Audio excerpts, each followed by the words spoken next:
Alright you guys, there's a huge PlayStation VR sale going on right now on the PlayStation Store, so we gotta dive into all of these games and see if they're worthwhile.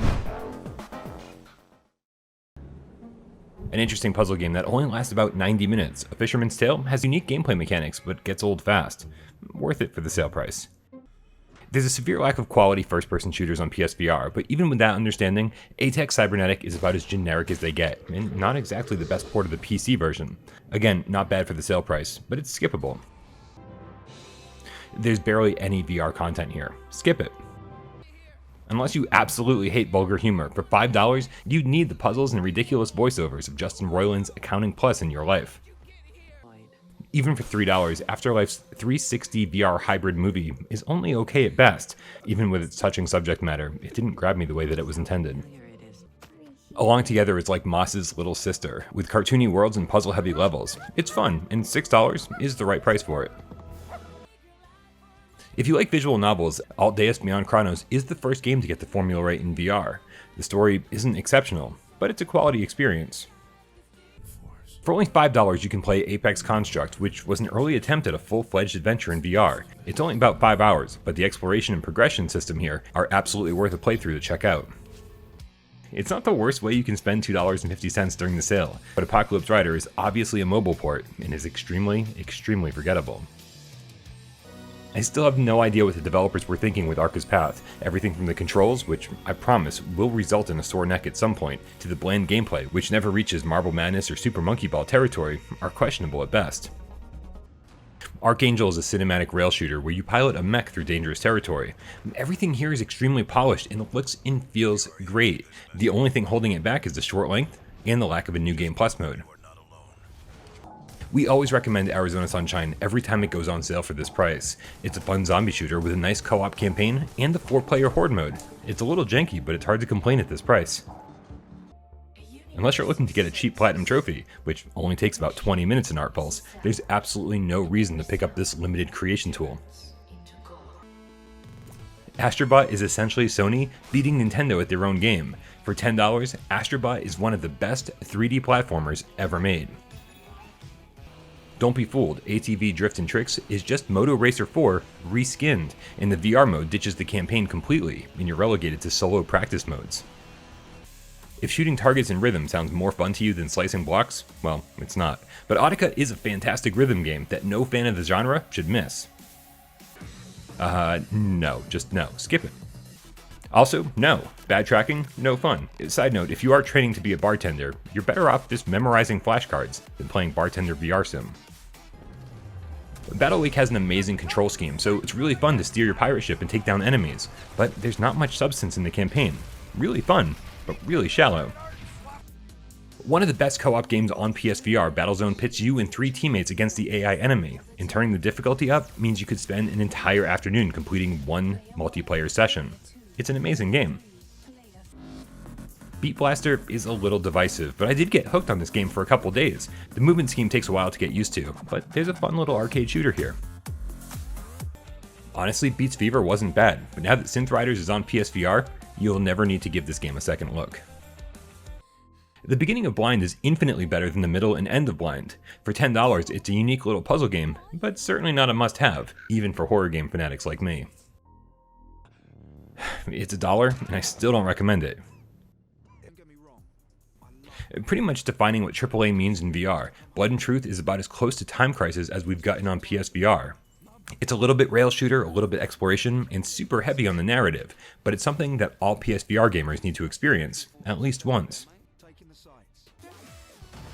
It's insane how much content Borderlands 2 VR actually delivers. Some of the free DLC practically feels like complete games on their own. Plus, if you have an aim controller, it's a must-have.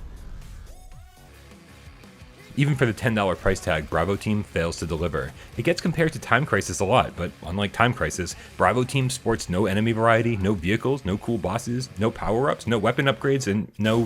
what's that other thing? Oh right, fun. I like having Bullet Roulette installed on my PS5 in case anybody ever wants to just jump in and play. It's a nice social game, but it never got the patches it needed for in-game voice chat or to squash a few irritating bugs. You might think that Carnival Games looks generic, but honestly, for $5, there's a ton of games to play here, and they all feel pretty good. It's obviously not essential, but it might scratch a casual itch. There's not too much VR stuff in Castle Storm VR Edition, but there's still a full-fledged awesome game here, and for under $4, it's hard to complain. Catch and Release has been on sale for less, so keep this in mind for the next sale. Even if you don't like real fishing, rowing your boat around the virtual lake, taking in the scenery, taking photographs, and eating sandwiches is as close to a relaxing vacation as you're going to get in VR. Cave Digger is so strange and so full of secrets that for the $1 asking price, it's worth going in blind and discovering the mysteries for yourself. Really, Coaster is one of the worst roller coaster games I've ever experienced. I can't recommend this at any price. I really enjoyed Cold Iron's blend of puzzles and light gun shooting at launch, but I think there's just too many other better options these days. It was still a cool experiment though. Unfortunately, Contagion VR Outbreak doesn't hold a candle to Arizona Sunshine or either Walking Dead games, so even though there's a fun game here, there are way more polished, better playing zombie games out there. That said, the biotech update that added a whole new 4th level and almost doubled the size of the game was really cool. Sadly, the minute that Media Molecule's Dreams got a VR patch, apps like Cool Painter VR and Sculptor VR became somewhat obsolete. That said, you can make some absolutely beautiful 3D paintings here. With one person in VR and one person on a phone or tablet, I had a lot of fun playing both sides of Covert's co-op campaign. It's not great, but it is really good. Like most Survios games these days, Creed's campaign is fun, but really shallow. That's why we generally recommend picking up all of Survios' games on sale. Don't be fooled by Crisis Brigade's simple look. Playing through this Time Crisis-inspired shooter is tough as nails, but also extremely satisfying, especially with 2 friends online. Crisis Brigade 2 goes for a much more realistic look and adds an in-game store for consumables, but sacrifices some of the cooler weapons and vehicles from the original.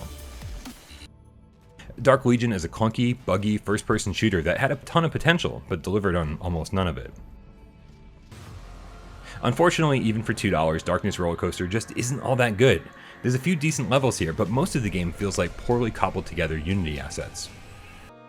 Durasane is such a breath of fresh air. Despite node-to-node teleportation and the kind of sleepy narrative, things take a really dark turn partway through, and to me, that makes this VR version of a point-and-click adventure pretty unforgettable.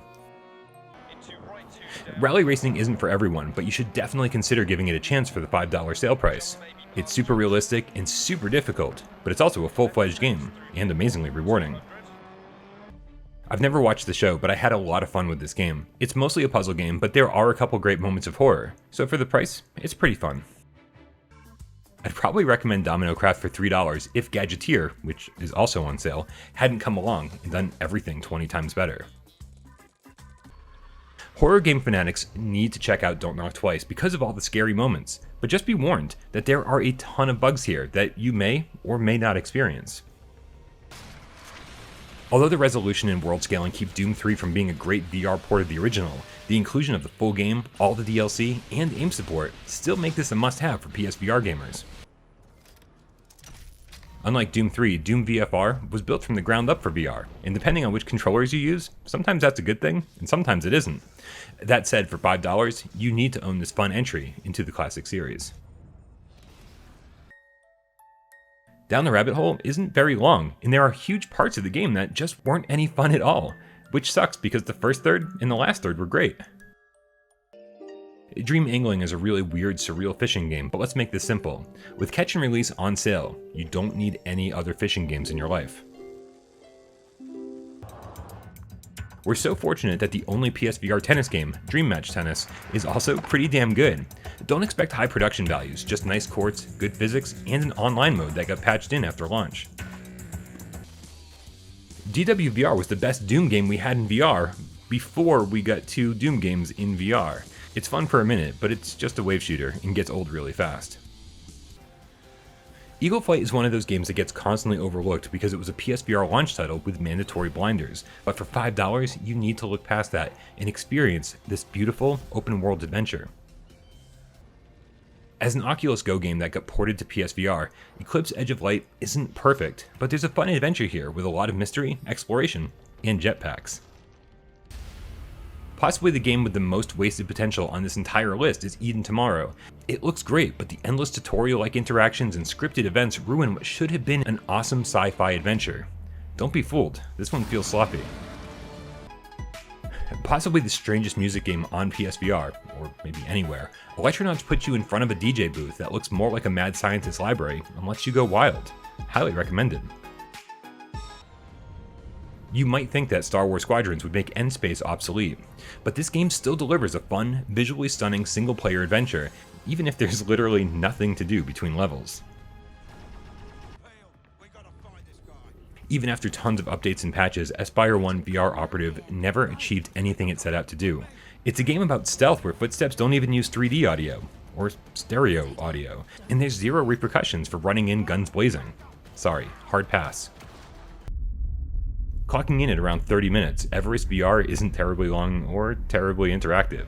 There are some fun moments, but overall, you can probably skip this one. For half price, you should overlook the lack of multiplayer in Everybody's Golf VR and enjoy the single-player experience, which resembles a golf sim more than any Hot Shots or Everybody's Golf game that ever came before. It's an amazing game.